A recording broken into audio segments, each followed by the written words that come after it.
If it's a credible, free and fair election, I assure you, Tinubu would lose. I won't say before 12 noon. Maybe before 4 p.m. in the evening. I come from the northern part of the country, Shale. There's absolutely no industry, including agriculture, that is thriving. So you think the North is poorer than it was before now? Absolutely. Would that be a punishment for Tinubu and his government? Yeah, well, who else should we hold responsible?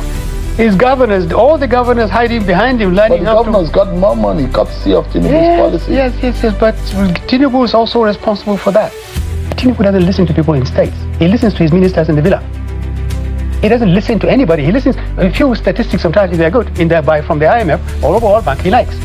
The rest of it, he doesn't. The president as someone who is detached from reality. Absolutely. I've said so many times. I have no hesitation in saying so. He is thoroughly detached from the reality. So it's actually going to be a tough one to unseat the APC. It will be. Anybody who tells you... But is that possible? Absolutely. But it's not going to be easy. But can it happen in 2027? Yes. Certainly. But there are those who think that the only way it can happen is all of you in opposition come together with a united front. That's the only way. Well, there is some merit in that position. Let me remind you, in the news here, just before we started this program, I saw the newly sworn in again governor of Osun State speak in a very confident, very comfortable manner. APC was trounced in Osun, and we didn't even see a coalition or collaboration or a gang up against the APC. And the parties all competed against each other.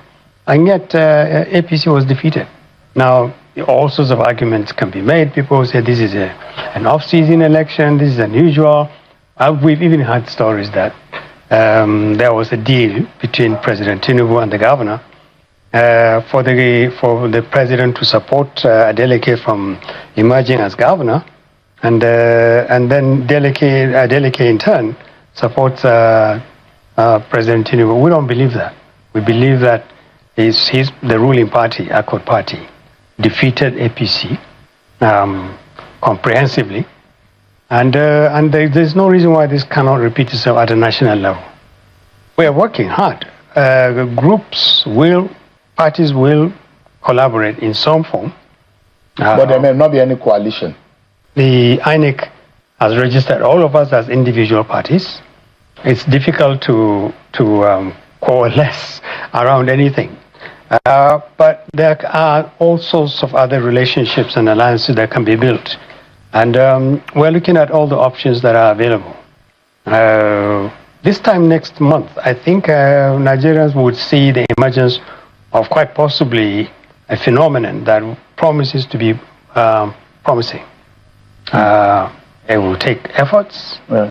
It will take a lot of give and take, but we believe it is feasible. And beyond that, we actually believe that it is absolutely essential. What makes it difficult to beat Bola Tinubu and the APC?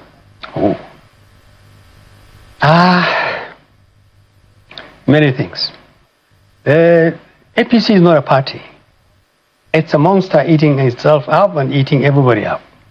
You have a party that has a president who is quite possibly the most powerful president, a president who has given himself, or has been given by the people around him, the most awesome powers to do anything he wants to do, including the National Assembly.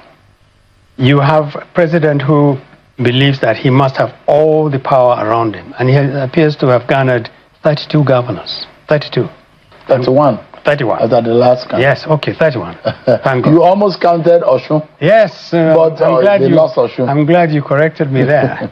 And quite possibly about 75% of the National Assembly, members of the National Assembly, around him, in his party. And he's still uncomfortable. He's still living in fear that it's not enough. But that structure is politically monstrous. It is a monster.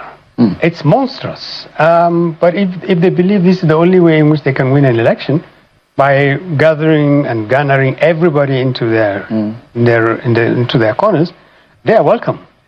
And you see, I can tell you now, to be honest, when I saw these ministers lining up to say to Mr. President Rankai Dede, you're the best president this country have ever had, I am convinced now, more than any other time, I don't think these ministers go home.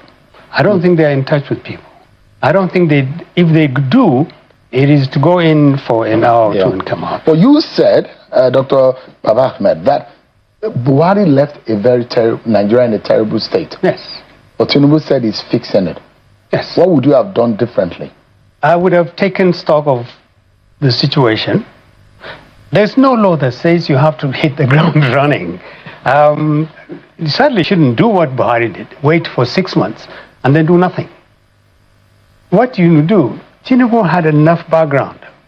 This is one of the things that we thought was going to change the game plan. Tinubu had a lot of time to look at, study Buhari, including Buhari's resistance against him, and ask himself, why does this man think I won't make a good president?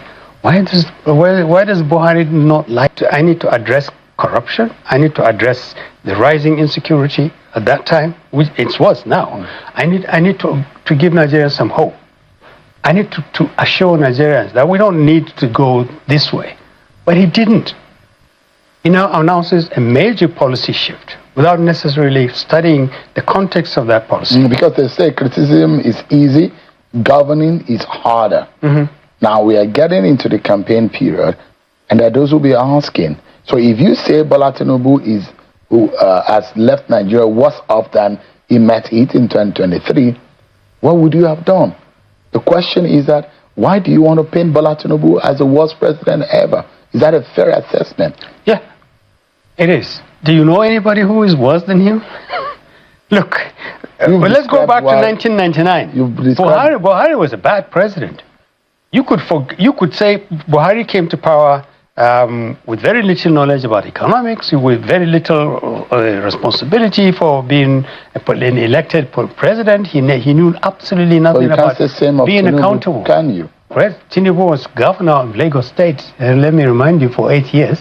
Do you know when he took on Obasanjo? I was then in the government, and I saw him take on Obasanjo in a very vicious fight that lasted close to a year.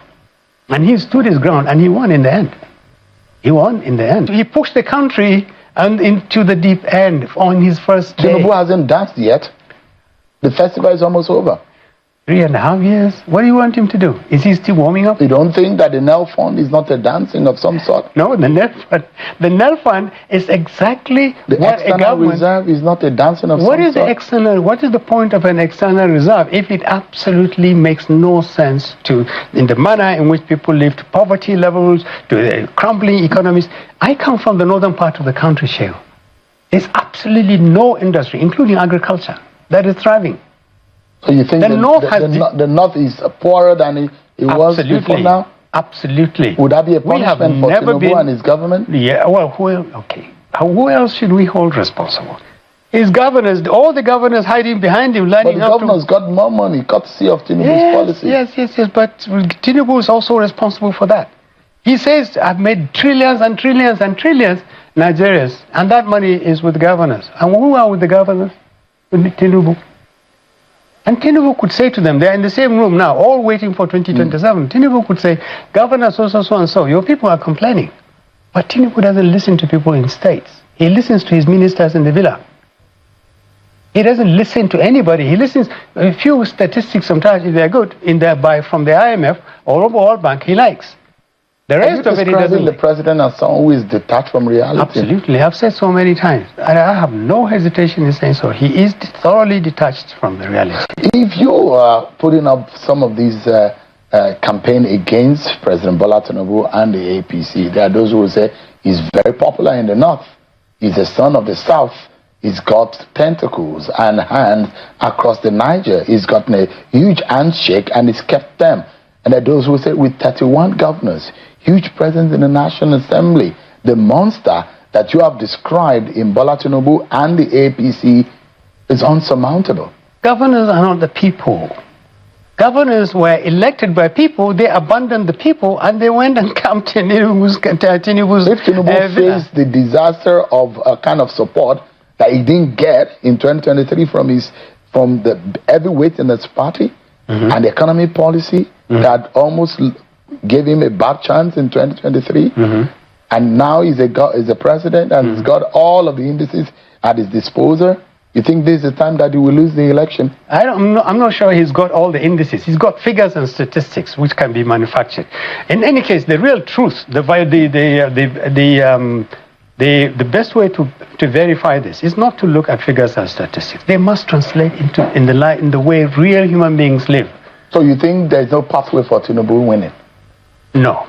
And if it's a credible, free and fair election, I assure you, Tinubu would lose.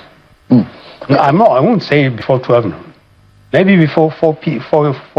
in the evening. When all the KKKs results are in, the Kano, the Katsina, the Kebbi.